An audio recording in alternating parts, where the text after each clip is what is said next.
استبرأ الذین اتبعوا من الذین اتبعوا، اس وقت وہ لوگ جن کی دنیا میں پیروی کی گئی تھی اپنے پیروکاروں سے اظہار برات کریں گے۔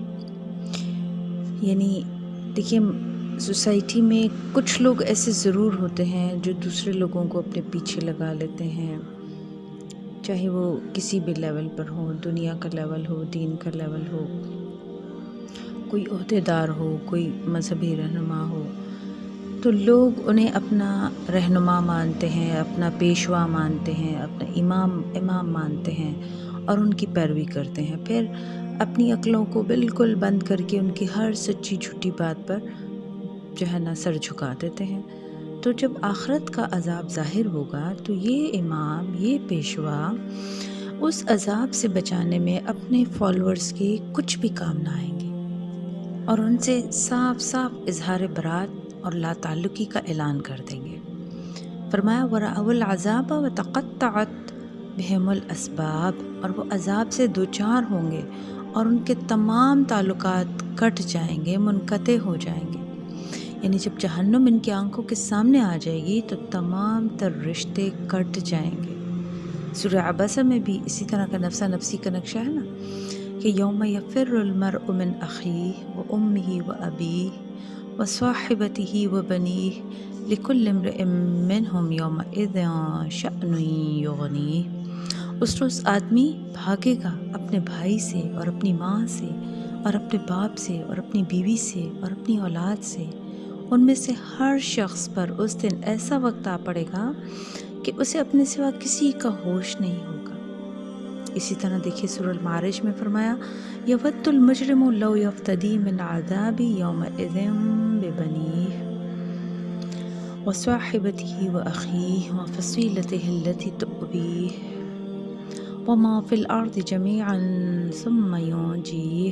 مجرم چاہے گا کہ اس دن عذاب سے بچنے کے لیے اپنی اولاد کو، اپنی بیوی کو، اپنے بھائی کو، اپنے قریب ترین خاندان کو جو اسے پناہ دینے والا تھا، اور اس زمین کے تمام انسانوں کو فدیہ میں دے دے، اور یہ تدبیر جو ہے ثم ینجی، اس کو نجات دلا دے۔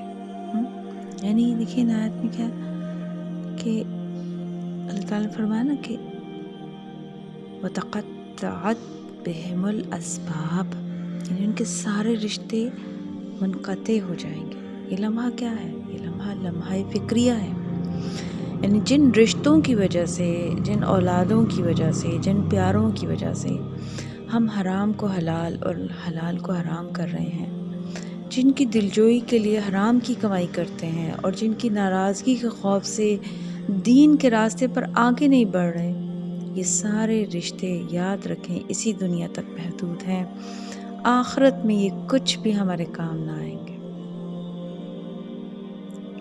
اگر تو ہم نے انہیں آگے خود بھی دین کے راستے پہ آگے بڑھے، نیکی کی دعوت دی اور ان کو بھی اپنے ساتھ لے کر چلایا تو صدقہ جاریہ بن جائیں گے، اور اگر ہم نے ان کے لیے اللہ کو ناراض کیا تو کچھ بھی ہمارے کام نہ آئے گا۔ قال الذين اتبعوا لو ان لنا كرة فنتبرأ منهم كما تبرؤوا منا، اور جو ان کے فالورز تھے، پیروکار تھے، وہ کہیں گے کہ اگر ہمیں دنیا میں ایک بار لوٹنا نصیب ہو جائے تو ہم بھی ان سے اسی طرح اظہار برات کریں گے جیسے آج یہ ہم سے بیزاری کر رہے ہیں۔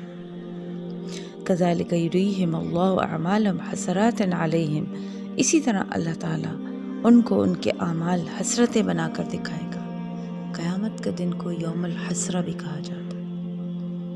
قیامت کا دن حسرت کا دن ہے۔ اس دن جہنم میں جانے والے تو حسرت کریں گے ہی کریں گے۔ کہا جاتا ہے کہ جنت والے بھی حسرت کریں گے کہ کاش جو دنیا میں میں نے اپنا وقت یہ اتنا یہ تھوڑا بہت جو ضائع کیا، کاش میں اس میں بھی میں ذکر کر لیتی، قرآن پڑھ لیتی، نیکی کا کام کر لیتی، دعوت دے دیتی، تو پھر آج میں اس سے اوپر والی جنت میں ہوتی۔ جنت کے بھی تو دیکھیں نا کتنے درائج ہیں، ہاں۔ تو قیامت کا دن حسرت کا دن ہے۔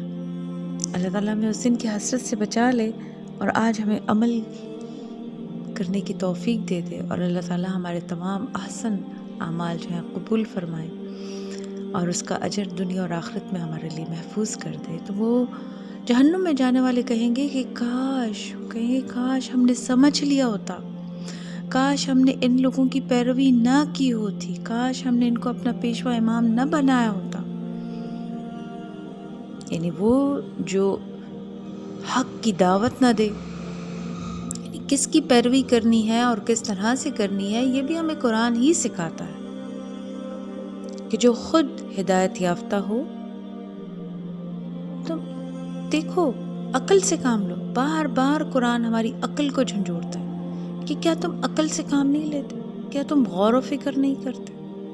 لیکن ہم اپنے نفس کی پیروی کے چکر میں بس جہاں ہمیں سہولت ملتی ہے اور جہاں معاشرہ جس فلو پہ جا رہا ہے اس میں ہمیں سہولت ملتی ہے، ہم وہیں پہ چل پڑتے ہیں۔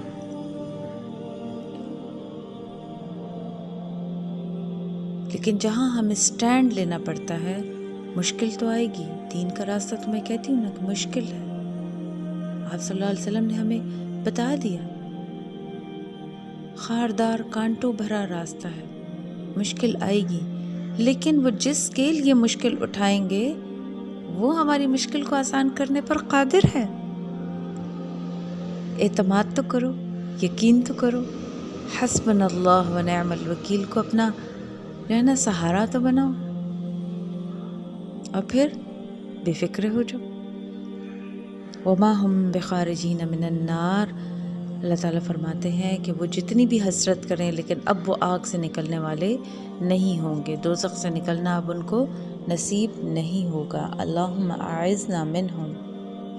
اللہ تعالیٰ ہم سب کا خاتمہ بالایمان کرے اور برے انجام سے بچائے۔ دیکھیے جنت و دوزخ کے راستے کیسے ہیں، یہ تو اللہ کے رسول صلی اللہ علیہ وسلم نے ہمیں بتا دیا۔ چوائس ہماری ہے کہ ہم کس پر چلتے ہیں اور انجام کار کیا پاتے ہیں۔